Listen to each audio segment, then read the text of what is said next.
सास का घूंघट पार्ट 2। पिछले अंक में हमने देखा कि देविका अपने ससुराल में हर गलत बात का विरोध करती, तो उसकी वजह से देविका पर उसके ससुराल वाले बहुत अत्याचार करने लगे। एक दिन देविका ने सचिन से कहा, सचिन, मैं तुम्हारे घर में नहीं रह सकती, तुम मुझे आज ही मेरे घर शहर भेज दो, मैं अपने मम्मी पापा के पास रहूंगी। क्यों देविका, तुम शहर क्यों जाना चाहती हो? यहाँ तुम्हें किस बात की परेशानी है? किस बात की परेशानी नहीं है सचिन, तुम्हारे घर के आदमी औरतों के साथ जानवरों जैसा व्यवहार करते हैं, मैं ऐसे माहौल में नहीं रह सकती।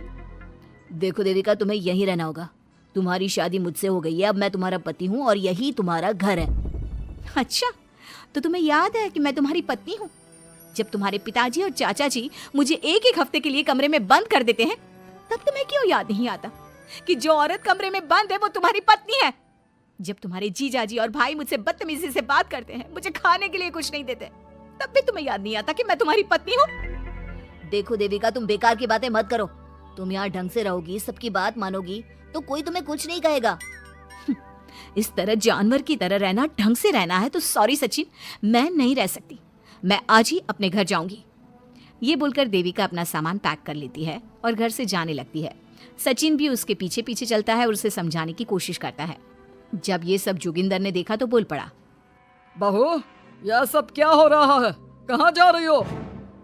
सचिन, बताओ अपने पिताजी को कि कहाँ जा रही हूँ मैं। तुम्हें शर्म नहीं आती अपने पति का नाम लेते हुए? मैं अपने पति का नाम ले रही हूँ, इसमें आपको क्या परेशानी है? आपका नाम तो नहीं ले रही हूँ ना?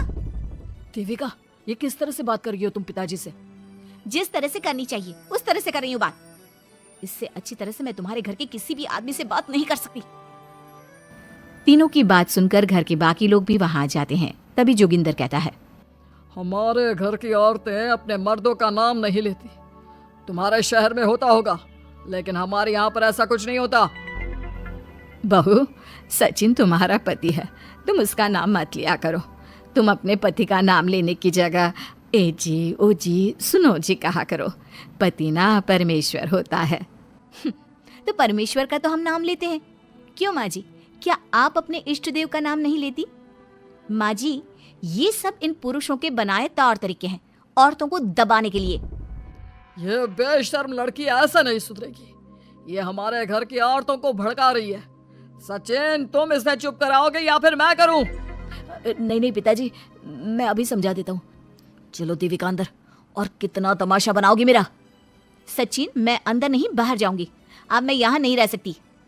देविका की बात सुनकर महेंद्र कहता है, भाई साहब, ये लड़की इस घर से और गांव से बाहर ना जानी चाहिए, नहीं तो हमारे घर और गांव की औरतें भी ऐसी ही हरकतें करेंगी, वो भी मर्दों के खिलाफ बगावत करेंगी। और मैं भी देखती हूँ कि मुझे घर से बाहर जाने से कौन रोकता है। बहू, इनसे बहस करने का कोई फायदा नहीं, तुम अंदर चलो। इस गांव के मर्दों के अंदर बहुत अहंकार भरा हुआ है। देविका किसी की बात नहीं सुनती और अपना सामान उठाकर घर से बाहर जाने लगती है। तभी वहां मोहन और कल्याण आते हैं। कल्याण देविका के हाथ में से उसका सूटकेस छीन लेता है और मोहन देविका को जोरदार थप्पड़ मारता है। देविका का सर दीवार में लगता है और वो बेहोश हो जाती है। देविका, देविका तुम ठीक तो? भैया, आपकी हिम्मत कैसे हुई मेरी पत्नी पर हाथ उठाने की? सचिन, तुम जल्दी से देविका भाभी को अंदर कमरे में ले जाओ, मैं अभी वैद्य जी को लेकर आती हूँ। वीना जल्दी से वैद्य जी को लेकर आती है। वैद्य जी थोड़ी देर तक देविका की जांच करते हैं और कहते हैं, मुबारक हो आप सबको, आपकी बहू माँ बनने वाली है। अभी तो मैं आपको दवाई दे देता हूँ, लेकिन आगे इनके इलाज के लिए आपको दाई अम्मा को बुलाना होगा। ये बात सुनकर घर के सभी लोग खुश होते हैं। देविका को जब होश आता है, उसे ये बात पता चलती है तो वो बहुत खुश होती है। वो सबसे कहती है, मैं अपने बच्चे को यहाँ नहीं रख सकती। क्यों बहू, क्या हुआ? अब तुम ये सब बातें मत सोचो, तुम्हें आराम करना चाहिए। नहीं माँ जी, आप नहीं समझ रही। अगर मेरा बेटा हुआ तो इस घर के मर्दों की तरह अहंकारी और औरतों पर जुल्म करने वाला बनेगा, और अगर मेरी बेटी हुई तो वो जानवरों की तरह जुल्म सहने वाली बनेगी, और दोनों ही अनपढ़ रहेंगी। देविका की बात सुनकर घर की सभी औरतों को पहली बार एहसास हुआ कि वो किस अंधकार वाले समाज में जी रही हैं। लेकिन फिर भी घर की सारी औरतें उसे ही समझाती हैं। बहू देखो, तुम्हारी बात सही है, लेकिन तुम इस हालत में सफर नहीं कर सकती। हाँ बहू, तुम यहीं रहो, अपना और अपने बच्चे का ख्याल रखो। देखो ना देविका भाभी, हमें बिल्कुल भी पढ़ना लिखना नहीं आता, अपना नाम भी नहीं लिख पाते, तो आप मुझे थोड़ा पढ़ा दीजिए ना।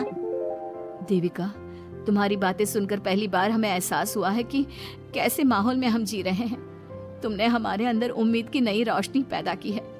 यहाँ से मत जाओ तुम। देविका ने घर की औरतों की बात सुनी तो उसका दिल पसीज गया। उसने गांव में ही रहने का फैसला लिया। वो अपने घर की औरतों को रोज पढ़ाती, उन्हें अपने अधिकारों के बारे में, देश के बारे में बताती। इसी तरह कई दिन बीत गए और एक दिन सुजाता ने सचिन से कहा, सचिन, देविका की तबीयत ठीक नहीं, तुम जल्दी जाकर दाई अम्मा को बुला लाओ ना। भाभी, दाई अम्मा क्या कर लेंगे? आप किसी डॉक्टर को बुला लो, मेरी तबीयत ठीक नहीं है। देविका, गांव के लोग डॉक्टर पर भरोसा नहीं करते। दाई अम्मा बरसों से ये काम कर रही है, वो तुम्हें ठीक कर देगी।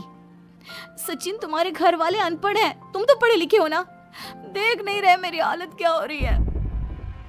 तभी तो बोल रहा हूँ, समय बर्बाद मत करो, मैं अभी आता हूँ। सचिन दाई अम्मा को बुलाकर ले आता है। दाई अम्मा घरेलू नुस्खों से देविका का इलाज तो कर देती है। कुछ समय के लिए उसकी हालत भी स्थिर हो जाती है, लेकिन वो पूरी तरह से ठीक नहीं होती। फिर देविका सचिन से कहती है, सचिन, मुझे समझ में नहीं आ रहा तुम मुझे डॉक्टर के पास क्यों नहीं ले जा रहे। मैं माँ बनने वाली हूँ और मुझे ये भी नहीं पता कि मेरा हेमोग्लोबिन कितना है। दाई अम्मा कर रही है ना तुम्हारा इलाज। लेकिन दाई अम्मा को कुछ समझ में नहीं आ रहा कि मेरे साथ क्या हो रहा है। अगर देखो तुम मुझे नहीं लेकर गए ना तो मैं खुद ही चली जाऊंगी। अगले दिन देविका की तबीयत दोबारा बिगड़ जाती है और दाई अम्मा के किसी भी नुस्खे से वो ठीक नहीं हो रही थी। देविका ने सारी हिम्मत जुटाई और वो अकेले ही डॉक्टर के पास जाने लगी। उसे देखकर मोहन कहता है, बहू, इस हालत में कहाँ जा रही हो? आप लोगों के भरोसे रही ना तो आप लोग मुझे मार ही डालोगे। डॉक्टर के पास जा रही हूँ मैं। बहू, तेरा दिमाग तो ठिकाने पर है। हमारे घर की औरतें मर्दों से इलाज नहीं कराती। हे भगवान, इन जाहिल लोगों को मैं कैसे समझाऊं? डॉक्टर औरतें भी होती हैं। बहू, तो हमें पागल मत बना, हमने तो कभी कोई महिला डॉक्टर नहीं देखी। तू झूठ बोलकर निकलना चाहती है ना? इस गांव की सरहद से आप लोग कभी बाहर नहीं गए ना, इसलिए आप लोगों को नहीं पता कि महिलाएं डॉक्टर के अलावा क्या क्या है। ए लड़की, तुझसे तमीज से बात कर रहे हैं तो तू ज्यादा हवा में मत उड़। बोला ना एक बार, चल अंदर जा। चाचा जी, मैं अंदर नहीं जाऊंगी, डॉक्टर के पास जाऊंगी। मेरा इलाज सिर्फ डॉक्टर ही कर सकता है। ये बोलकर देविका घर से निकल रही थी कि तभी जोगिंदर ने उसे कमरे में ले जाकर बेड पर जोर से धक्का दे दिया, जिसकी वजह से देविका के पेट में चोट लग गई और वो दर्द की वजह से जोर जोर से चिल्लाने लगी। ये देखकर घर की सारी औरतें देविका को संभालने लगी। देविका, हिम्मत रखो, सब ठीक हो जाएगा। देविका भाभी, आप ठीक हो ना? माँ, कुछ करिए ना, भाभी की तबीयत बहुत खराब हो रही है। लेकिन मैं क्या कर सकती हूँ? भाभी, कुछ तो करो, कहीं बहू को कुछ हो ना जाए। उधर जोगिंदर मेन गेट पर बड़ा सा ताला लगा देता है और कहता है, आज के बाद इस घर से कोई भी औरत बाहर नहीं निकलेगी। देविका का बच्चा भी इसी घर में होगा, ये जिंदा रहे या मर जाए। जोगिंदर की बात सुनकर सभी औरतें बाहर आती हैं। जब विमला को इस बात का एहसास हो जाता है कि जोगिंदर देविका को डॉक्टर के पास किसी कीमत पर नहीं जाने देगा, तब विमला पहली बार अपना घूंघट उठाकर तेज आवाज में कहती है, मैं भी देखती हूँ देविका को डॉक्टर के पास जाने से कौन रोकता है। आज देविका डॉक्टर के पास जाकर रहेगी।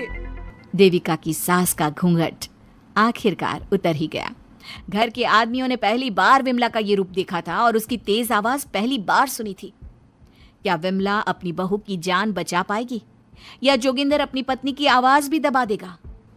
ये जानने के लिए हमारे अगले एपिसोड का इंतजार कीजिए और हमें कमेंट में ये भी बताइए कि घर की औरतों को आगे क्या कदम उठाना चाहिए।